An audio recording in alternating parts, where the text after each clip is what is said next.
Right? So all, yeah, all very, very important topics. Okay, very useful. The thing is, you cannot use everything in every aspects, but think of these, what are all the tools are available, what are all the details are available.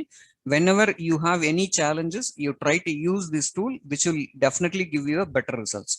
Okay, that kind of topics, it is very important. புரியலன்னா நிறுத்தி கேளுங்க. I have lot of slides today. Okay, around or 32 slides வச்சிருக்கேன் உள்ள cover பண்றதுக்கு. அதுல வந்து important பாத்தீங்கன்னா நிறைய topic, very important topics are running ahead. அதனால டவுட் இருந்தா don't hesitate, please stop me and then ask. Okay, will move to the first one. Okay, it's a project charter. Okay, see, this is will be covered under your PMP certification, right? Project management process.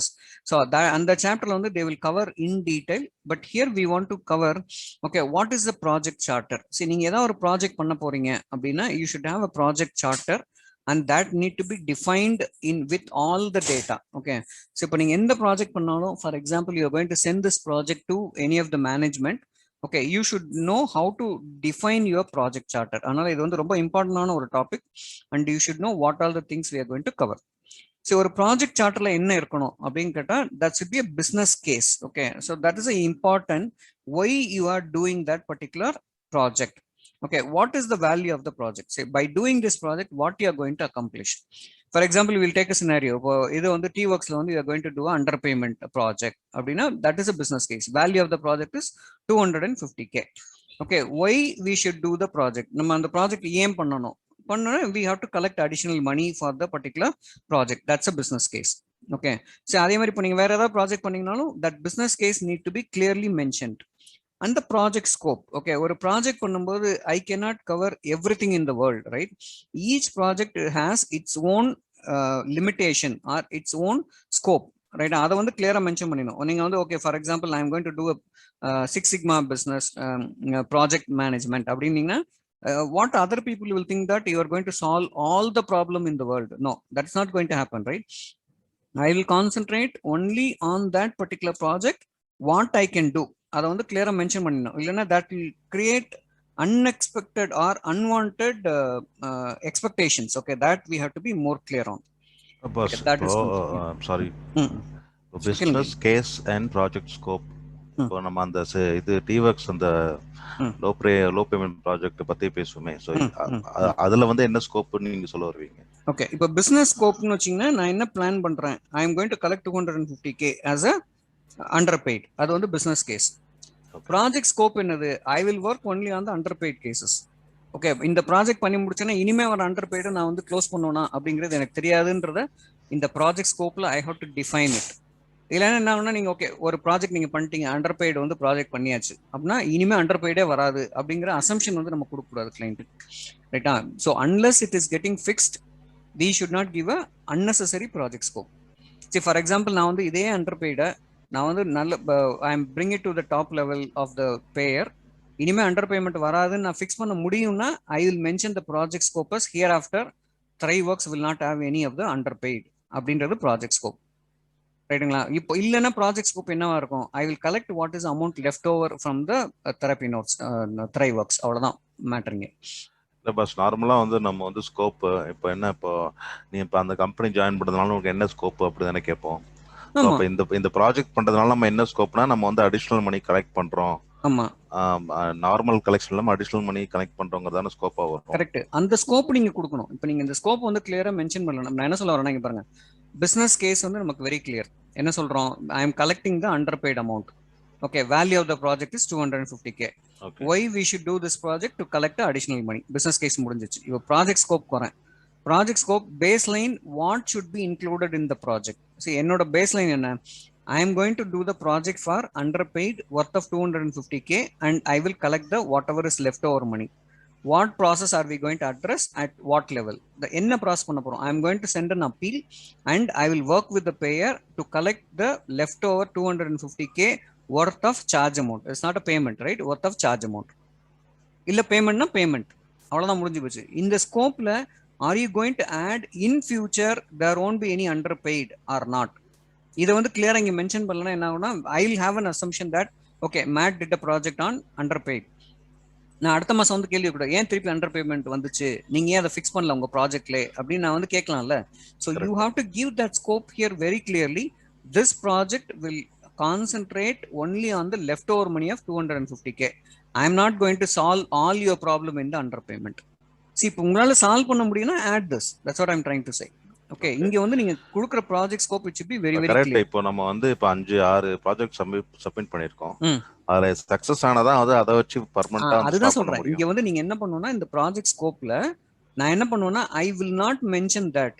Okay, or I will mention only this project is only for the 250K அப்படிங்கறத இங்க mention பண்ணிட்டீங்கன்னா I don't have any extra assumption on that project. அதான் இங்க சொல்ல வரேன். ப்ராஜெக்ட்ல என்ன cover பண்றோம்ன்றது எனக்கு இத பார்த்து என்ன எனக்கு டவுட் ஆச்சுனா வந்து it is more then a scope, it is a kind of process. நம்ம வந்து அது எப்படி பண்ண போறோம்ன்ற process derive பண்ற மாதிரி தான் இருந்துச்சு. அதனால தான் கேட்டேன். இந்த ப்ராஜெக்ட் ஸ்டேட்மெண்ட் வந்து will not go in depth about what we are going to do. A project charter will give a broader outline of the project. என்ன பண்ணிருக்கோம், என்ன பண்ண போறோம், என்ன எய்ம் பண்றோம்ங்கறத தான் பேசுமே தவிர எப்படி பண்ண போறோம்ங்கறத டீடைலா இங்க we are not going to do it. Okay, unless we are giving a high level input on it. So in the project, like goal statement is very, very important. What you are going to achieve. Okay, anticipate result. Okay, what results do you anticipate completing by this project? In the question planning answer now, you will get a goal statement. Okay, in the project, what I'm going to get a result. What results you can anticipate. Okay, how will you measure the results? This is another goal statement. See, in the project charter, you download there will be a detailed information where you have to fill all this information. And key deliverable. Okay, roadmap of the team, யாரெல்லாம் அந்த டீம்ல இருக்காங்க, and what are all the key activities of the member. Okay, project problem statement, இது வந்து ரொம்ப important. Whenever you get any problem or you want to start any project, problem statement is very important. நீங்க 8D ல பார்க்கும்போதே பார்த்திருப்பீங்க. What is the problem statement? Problem statement on the project charter is to describe the problem. Okay, நீங்க வந்து எதனால வந்துச்சுன்னு solution கொடுக்க கூடாது. Okay, you need not give the answer or you need not give your assumptions in the problem statement. Tell what is happening. Enna problem பத்தி மட்டும் தான் பேசுமே தவிர you should not give any of the suggestions or solutions. Okay, and this problem statement will help the team to concentrate. Say for example, ஒரு project நீங்க வந்து start பண்ணி ஒரு 3 மாசம் போகுதுன்னா the team will have a doubt. Okay, what we are working for, they can come back and then they can check. ஒரே ஒரு doubt இந்த ப்ராஜெக்ட் ப்ராப்ளம் ஸ்டேட்மென்ட்ல இந்த ப்ராஜெக்ட் நம்ம எதனால பண்றோம், எந்த ப்ராப்ளத்தினால பண்றோம்ங்கற டீடைல்ஸ் ஸ்டேட் கொடுக்கணுமா, இல்ல வந்து இத ஸ்டார்ட் பண்ணும்போது இந்த மாதிரி ஸ்டார்ட் பண்ணி முடிக்கிறதுக்குள்ள இந்த மாதிரிலாம் இடையில இந்த மாதிரி ப்ராப்ளம்லாம் வருதுன்னு சொல்லணுமா? இல்ல இந்த ப்ராப்ளம் ஸ்டேட்மென்ட்ன்றது என்ன ப்ராப்ளம், ஏன் இந்த ப்ராஜெக்ட் நீங்க ஸ்டார்ட் பண்ணீங்கன்றதை இங்க கொடுக்கணும். That is the important one.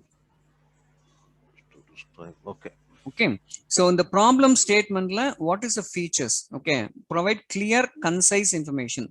Enna problem ndradha you have to clearly define here. Okay, and there should not be any place for any blame responsibility for the problem. For example, now the underpaid idu vandu payer oda problem. No, I am not going to define that. Okay, I am saying my problem is the payer is not paid the correct amount or I did not receive the correct amount. Adan நம்ம பேசுறோம். ஏன் இந்த problem we are not going to describe in your problem statement. And should not state an opinion what is wrong. Okay, we don't need that in the problem statement. Okay, should not describe the cause of the problem. What is the reason for this cause? I am not going to describe in my problem statement. Does not describe the broader issues. Okay, no appearance and then prescribed solution. So இதெல்லாம் வந்து you have to keep in mind when you are preparing a project problem statement. See, I have one example here. See, நம்ம problem statement என்னன்னா, see the one time delivery 65% of the product and 75% of the product B தான் நம்மளால produce பண்ண முடியுது அப்படின்னு வச்சுங்க. Okay, that is my problem statement. See, இப்போ customer complaint என்ன, I am not getting 100% of the product அப்படிங்கிறது customer complaint. நீங்க ப்ராப்ளம் ஸ்டேட்மெண்ட் எப்படி கொடுக்குறீங்கன்னா பாருங்க, ப்ராடக்ட் ஏல I am able to deliver 65% and product B I am able to deliver 75%, but customer expectation is 100. So you have to tell the exact problem what is happening. That is called your problem statement.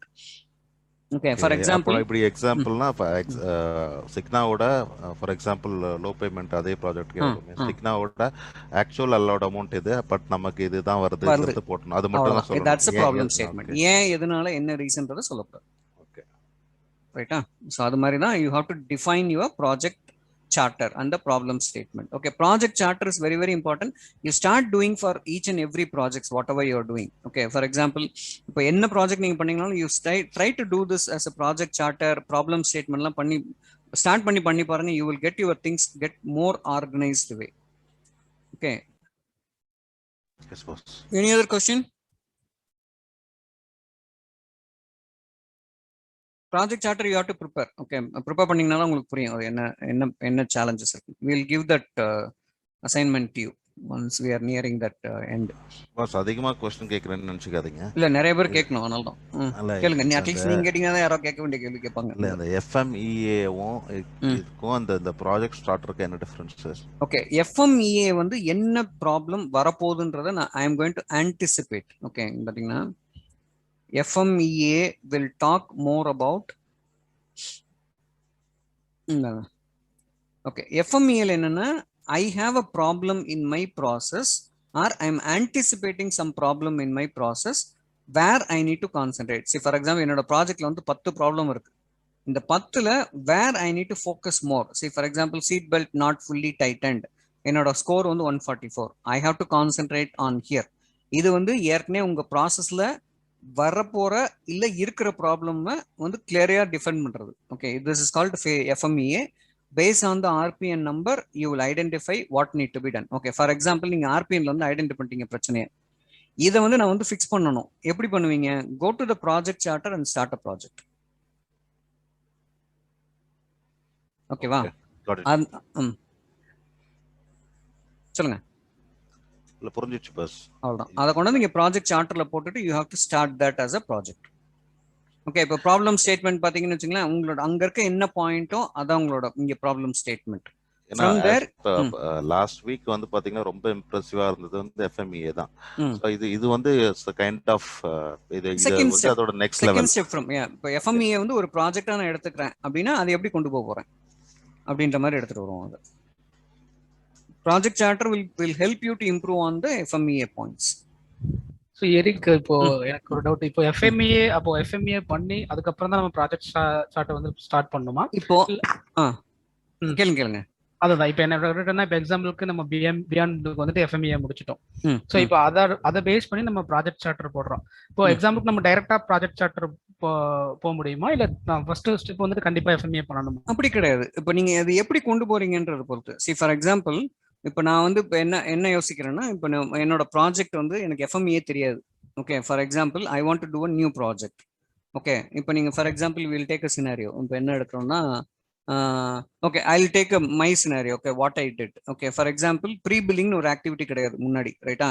We thought of starting the pre billing. So அப்போ நம்ம என்ன பண்ணோம்னா, pre பில்லிங்க்குன்னு ஒரு time line கொடுத்துட்டு I started the same project charter. Okay, இப்போ என்ன பண்ணோம்னா, ஒரு எவ்வளோ நாள், என்ன பிரச்சனை, ஏன் அதை வந்து ஆரம்பிக்கிறோம் அப்படின்னு ஸ்டார்ட் பண்ணி நான் கொண்டு வந்தது.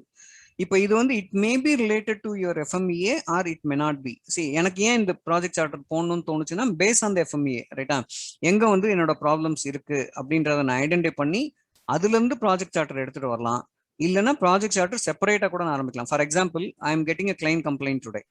Okay, asking me, say the particular payment is not posted correctly ன்னு ஒரு client ஒரு escalate பண்றான்னு வச்சுங்க. I can start that as my problem statement. அங்கிருந்து கூட நான் பிக் பண்ணி ப்ராஜெக்ட் சார்ட்டர் கொண்டு போயிடலாம், ரைட்டுங்களா? இது ஒரு வழி. இல்ல நான் வந்து ஜென்ரலாவே FMEA போட்டுட்டு இருக்கேன், புதுசா வரப்போற ப்ராஜெக்ட் வந்து I am doing an FMEA அப்படின்னா, FMEAல இருக்க ப்ராஜெக்ட் ஒரு லெவல் வந்து என்னால ஃபிக்ஸ் பண்ண முடியுது அப்படின்னா அதையும் நான் வந்து ப்ராஜெக்டை கொண்டு வரேன். It's up to you, right? நீங்க வந்து ப்ராஜெக்டை தனியா பண்ண போறீங்களா இல்ல FMEAயோட கம்பைன் பண்ணி பண்றீங்கிறது உங்களோட left over to you.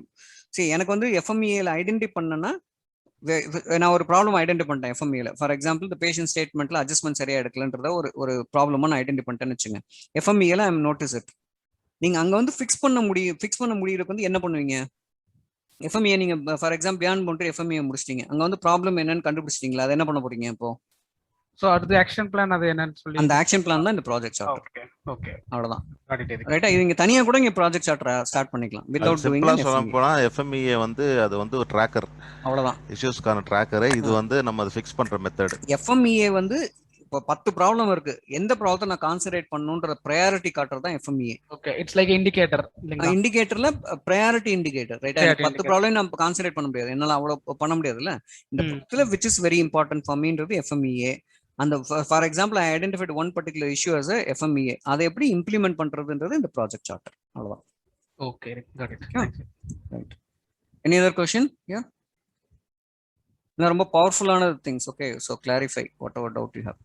Okay, இந்த ப்ராஜெக்ட் ஸ்கோப் பத்தி பேசணும், ரைட்டா? அந்த ப்ராஜெக்ட் ஸ்கோப்ல வந்து திஸ் வெரி இம்பார்ட்டன்ட் அப்படின்ற மாதிரி பேசணும் when we are doing a project charter. Okay, project ஸ்கோப்ல என்ன இருக்கணும், what is included in the project, which is not included in the ப்ராஜெக்ட்ன்றது வந்து detail you have to give and prioritize their effort. For example, I have 10 items I need to cover.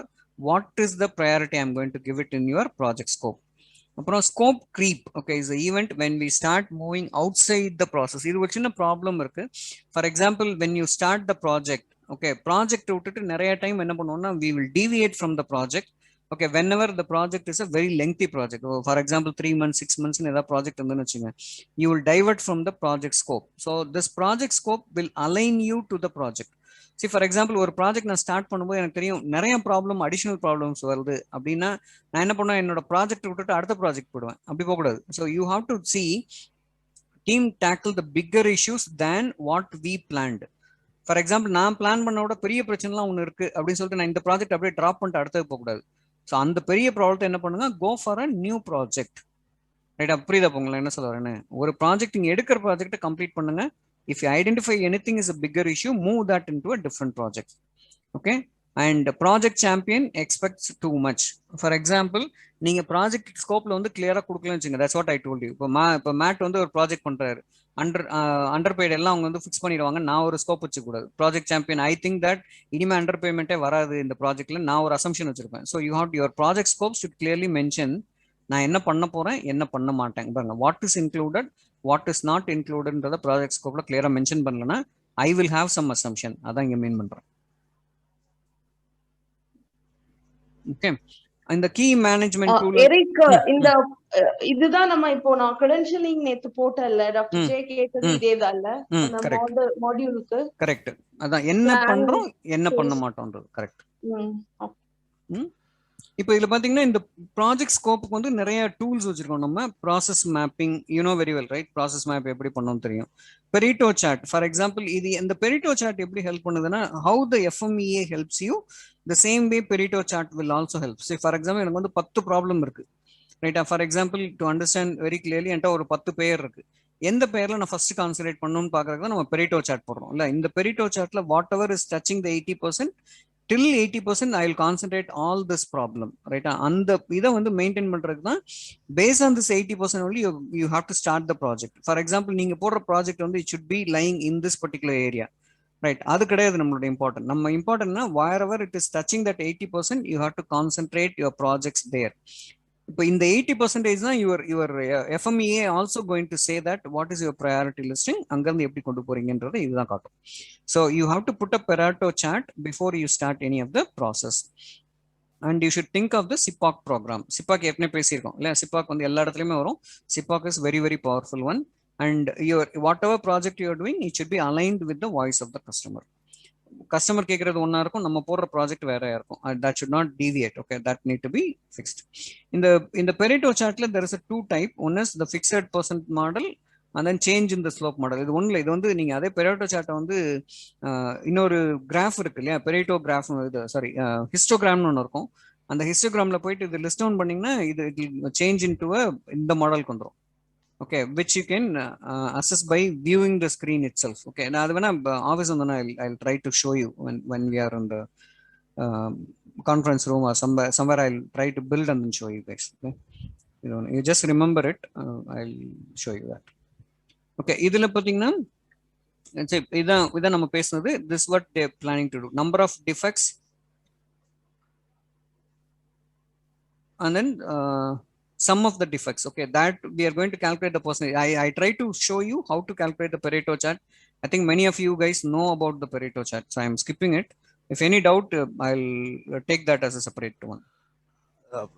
Boss, அந்த Pareto chart எல்லாருக்குமே தெரியும். இப்போ கீழ அந்த number of defects, இல்ல இந்த Pareto chart கொண்டு வர percentage போட்டுங்க. some example I am giving. Okay, so இந்த example base பண்ணி you can build up the Pareto chart னு சொல்ல வந்தேன். same thing. Okay the project metrics okay 6 sigmaவோட project metricsல எப்படி இருக்கும் அப்படின்னா project metrics okay there will be a primary metric, there will be a secondary metric and then consequential metrics அப்படின்னு மூணு metrics இருக்குதுல.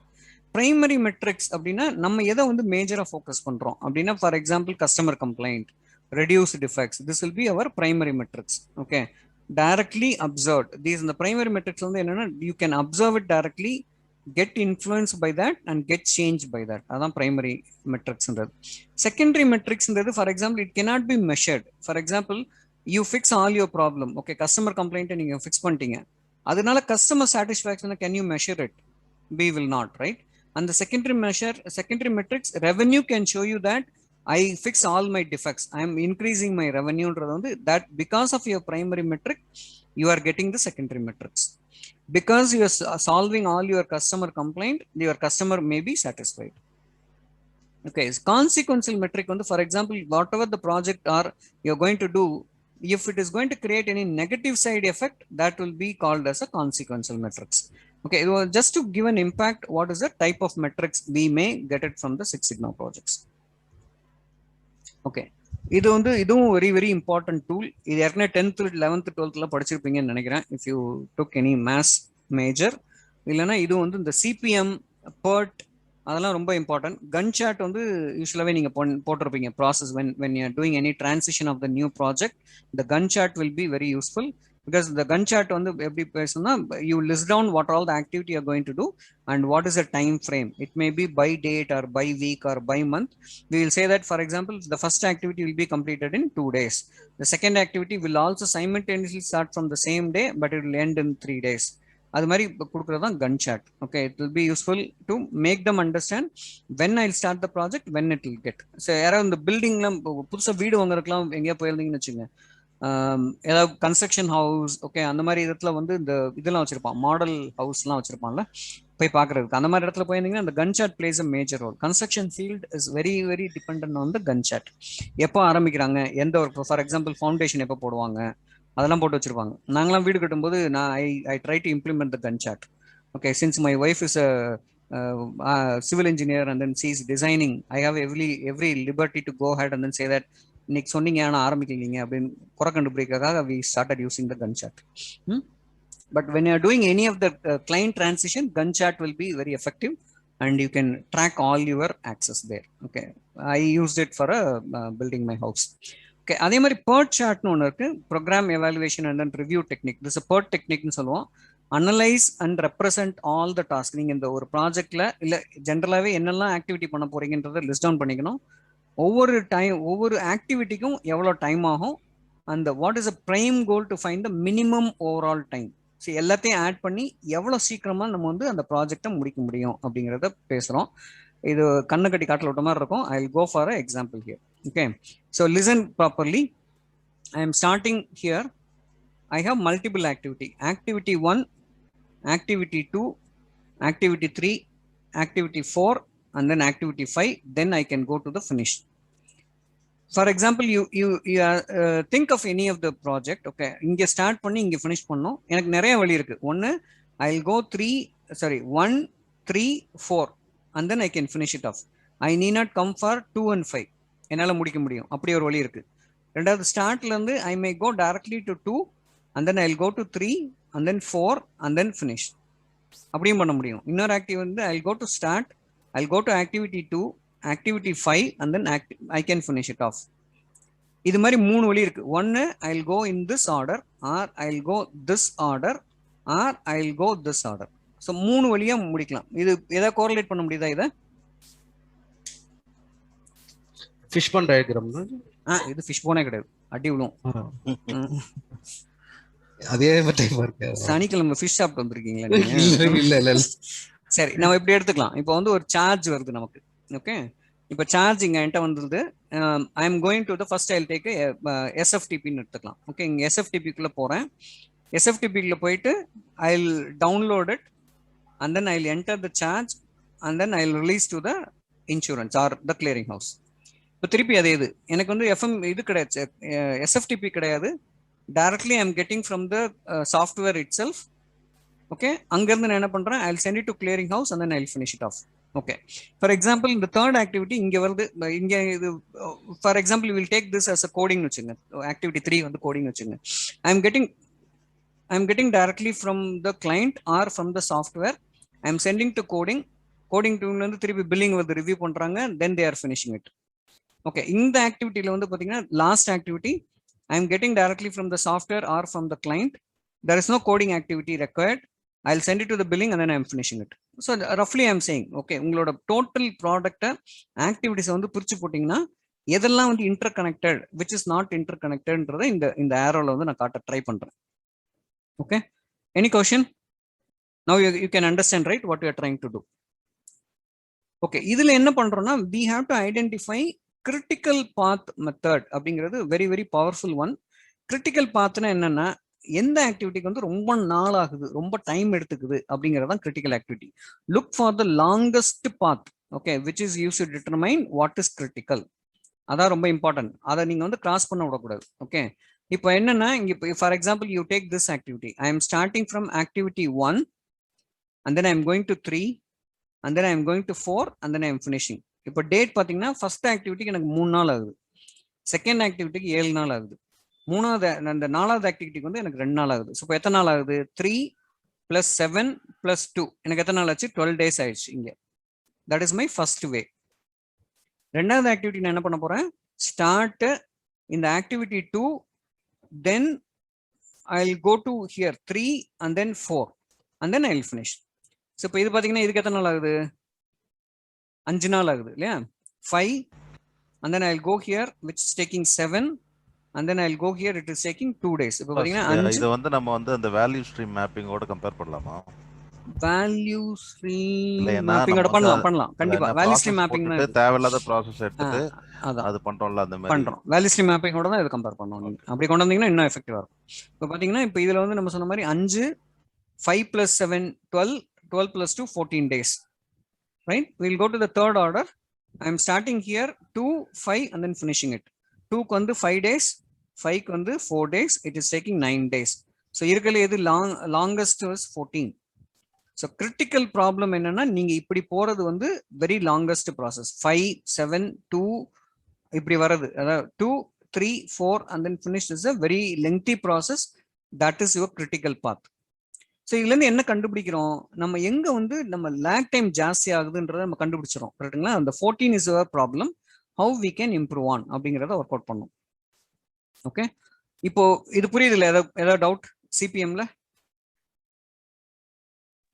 இல்ல பஸ். சிபிஎம் வந்து majority of your process, if you start doing your CPM, you understand what is your criticality and then what is your short term to reach the goal. Okay, if எல்லாமே short டேர்ம்ல பண்ண முடியுமான்னு தெரியாது, but you can add some process in the short term to reduce your time. Okay, whenever they are asking ஒரு இது மட்டும் என்ன சேர்த்து நம்ம கம்பேர் பண்ணனும்னா வந்து டாட், சரிங்களா? within the turnaround timeல நம்ம எத்தனை ஸ்டெப் பண்றோம், இதுதான் நமக்கு அலோவ் டாட். ஆனா நம்ம இவ்வளவு ஆக்டிவிட்டிஸ் இவ்வளவு ப்ராசஸ் பண்றோம், அதுல அதை எப்படி குறைக்கணும், அதான் குறைக்கணும். இப்போ இந்த லாங்கஸ்ட் டைம் எதுக்கு வைக்கிறோம்னா, ஃபார் எக்ஸாம்பிள் அதே தான். இப்போ நீங்க டேட் பேசுறீங்க பாருங்க. இப்போ வந்து டேட் வந்து எனக்கு 2 நாள்ல வந்து சார்ஜ் வெளியே போகணுங்கிறது என்னோட டேட். ஆனா அந்த 2 நாள் டேட்டுக்குள்ள I have longer lengthier process. For example 572, ரைட்டுங்களா? 572ன்னு ஒரு நீங்க வந்து ப்ராசஸ் நிறைய வச்சிருந்தீங்கன்னா, can now see your screen. எல்லாம் ஸ்கிரீன் பார்க்க முடியுதுல்ல? Yes, sir. It's coming a pop-up. Now only participants can see the screen. Okay, fine. இப்போ அந்த மாதிரி lengthy processல வந்து என்னன்னா, you have to put more concentration on. ஏன்னு சொல்றேன், for example you know very well it is very critical for you to complete within 14 days, ரைட்டுங்களா? இப்போ நம்ம இதே எடுத்துக்கலாம், இந்த டேஸ் மாடலே எடுத்துக்கலாம். 14 days ஆகுது ஒரு கிரிட்டிக்கல் பாத்ல போறதுக்கு. 5 7 2 and then finish. For example இங்க 7 நாள் எடுக்க வேண்டிய ப்ராசஸை அந்த வர்ற யூசர் வந்து லீவ்ல போயிட்டான்னு வச்சுங்க, 7க்கு பதிலா இங்க 1 நாள் இன்க்ரீஸ் ஆனாலும் you are going to lose your TAT, ரைட்டுங்களா? இப்போ நம்ம இந்த மெத்தட்ல நம்ம என்ன சொல்லியிருப்போம், கிளைண்ட் கிட்ட 14 days ஆகுன்றத நம்ம கமிட் பண்ணியிருப்போம். ஆனா இந்த 14 daysல 9 or 12 is not my risk. When I have the 14 days as my dot, இங்க ஃபார் எக்ஸாம்பிள் இந்த ஆக்டிவிட்டி 5க்கு பதிலா 1 நாள் எக்ஸ்டெண்ட் ஆயிடுச்சுன்னு வச்சுங்க, ஆட்டோமேட்டிக்கா திஸ் 7ன்றது ஆட்டோமேட்டிக்கா it will extend to the 8 days because after this only it's going to take care, right? இப்போ இந்த இடத்துல இந்த யூசர் வந்து லீவ்னு வச்சுருந்தாங்க, இங்க வந்து ஏற்கனவே 6 நாள் ஆச்சு, இங்க ஏற்கனவே ஒரு 8 நாள் ஆயிடுச்சு, 6 + 8 இங்கே 14 ஆயிடுச்சு. இந்த ப்ராசஸ் பண்றதுக்கு முன்னாடி you will reach your TAT, ரைட்டுங்களா? So you have to be more careful on your longest path and make sure that nothing is missed out. நீங்க வந்து ஃபார் எக்ஸாம்பிள் இது ரிலே ரேஸ் மாதிரி தான். ஃபர்ஸ்ட் கொண்டு வந்து உங்களுக்கு குச்சி கொடுக்குறோம்னா லேட்டாக கொடுத்துட்டோம்னா முடிஞ்சு போச்சு, கடைசி வரைக்கும் நம்ம லேட்டாக தான் போவோம், ரைட்டா? So instead of that you put your all effort. Instead of 5 days, if you are able to close this in 3 days, then you have a buffer of 2 days here. இங்க டிலே ஆனாலும் பிரச்சனை இருக்காது. But your first process need to be very very efficient and very time efficiently utilised. புரியுதுல உங்களுக்கு? So அதே மாதிரி இப்போ இந்த ப்ராசஸ் எடுத்தீங்கன்னு வச்சுங்க, 12. Okay, I am going with 372. இப்போ இங்க வந்து இதை நீங்க கான்சிடர் பண்ணி if you are able to do it earlier or if you do it earlier here, then it will be easy to reach. அந்த சிபிஎம்ன்றது வெரி வெரி இம்பார்ட்டன்ட். சரி, நீங்க போயிட்டு உங்களோட ப்ராசஸ் வந்து இது மாதிரி போட்டுட்டு okay which is taking longer டைம்னு போட்டிங்கன்னா you will come to know where you have to put more focus on. So இது will give a very very clear clarity what is very important. Okay, that is one. And the time study பண்றோம் இல்லையா? Usually when we start anything, we'll do a time study. And the time study பண்ணும்போது there is a different method. See how you need to do a time study. Pessimistic time அப்படின்னா maximum possible time it would require, that is called about your 14 days. And probable time, best estimate time required to every time it is expected. Your 12 may be your pessimistic probable time. Okay, optimistic time is the minimum time. 9 is your optimistic time. But expected time எல்லாமே வந்து உங்களுக்கு வந்து 14 daysல முடிஞ்சிருமா, இல்லை 9 daysல முடிஞ்சிருமா, 12 daysல முடிஞ்சிருமானா? இப்போ for example நான் உங்கள்கிட்ட கேட்குறேன், okay ஒரு ப்ராஜெக்ட் பண்றீங்க, எவ்வளோ நாள் ஆகும் அப்படின்னா நீங்க என்ன பண்ணுவீங்க? யூ ஆல்ரெடி ஐடென்டிஃபைட் உங்களுக்கு வந்து என்ன டைம்ல வந்து முடியுன்றது நீங்க ஏற்கனவே பிளான் பண்ணிருப்பீங்க. ஃபார் எக்ஸாம்பிள் எனக்கு வந்து இந்த சினாரியோல பாத்தீங்கன்னா I may finalise it, I will do by 12 days. ஆனா நீங்க 12ன்றது அக்செப்ட் பண்ணுவீங்களா? பண்ண மாட்டீங்க, right? You need some buffer time. So your expected time may be the best estimate time to give a projection. So இப்போ நீங்க என்ன சொல்லுவீங்க? எனக்கு ஒரு 14 days வேணும் இந்த ப்ராஜெக்ட் முடிக்கிறதுக்கு. Even though you know very well 12 days you can complete, you may take additional time. That's called your expected time. இந்த expected time most of the time என்ன ஆகும்னா we will do it by assumption. Okay, so here is a formula where you can do it in the scientific way. So how you have to calculate the expected time? First one is optimistic time. What is optimistic time? Minimum time it would be required. For example, here the minimum time is 9, right? -6. Why I am putting 6 here? Okay, it's either tappanirga. Okay, I think where example nenigra. So here you have to take the 9 here as optimistic time. 4 into probable time. Probable time is 12. Okay, 4 into 12. Okay, plus pessimistic time is a very shorter time, which is what time you are expecting. For example, 9 days of pessimistic time, now you take the pessimistic time and divide everything by 6. Okay, that will give you the exact time when it can be completed. And the example in the where I didn't compare with this, that's what the difference is. See, when you get expected time, okay, you identify what is the optimistic time. Optimistic time is the minimum of this time based on your CPM. Second one, take a probable time.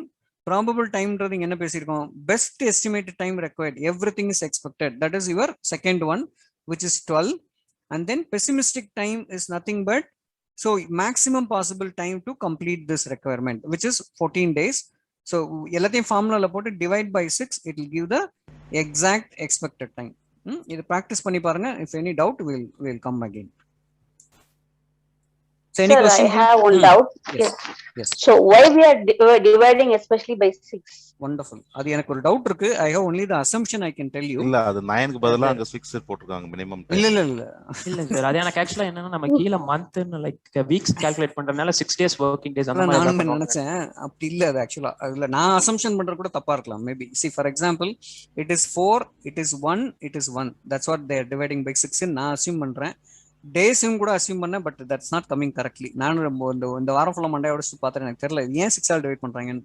எல்லாத்தையுமே 6 all தான் divide பண்றாங்க. இல்ல அது correct தான். 10 week தான் போட்டுருக்கு. 64/6 பாத்தீங்கன்னா 10 point something தான் வருது இல்லையா? இல்ல வருது. இங்கேயே 6ல டிவைட் பண்றோம். ஓகே, வீக்ல வேற எந்த கால்குலேஷன் பண்ணாலும் 6ல டிவைட் பண்றாங்க. நான் 2-3 எக்ஸாம்பிள் தான் பார்த்தேன். எனக்கு இது ஏன் 6ல டிவைட் பண்றாங்கன்னு தெரியல. நான் என்ன திங்க் பண்றேன்னா ஆப்டிமிஸ்டிக் டைம் 1, இங்க 4ஆல மல்டிப்ளை பண்றனால 5, இன்னொரு பெசிமிக்ஸ் டைம் ஆட் பண்றனால 6. 6க்கு வந்து அங்க 9க்கு பதிலா 6 போட்டுருக்கீங்கன்னு சொன்னீங்கல்ல. இங்க இந்த 6 மேல இருக்கு 6.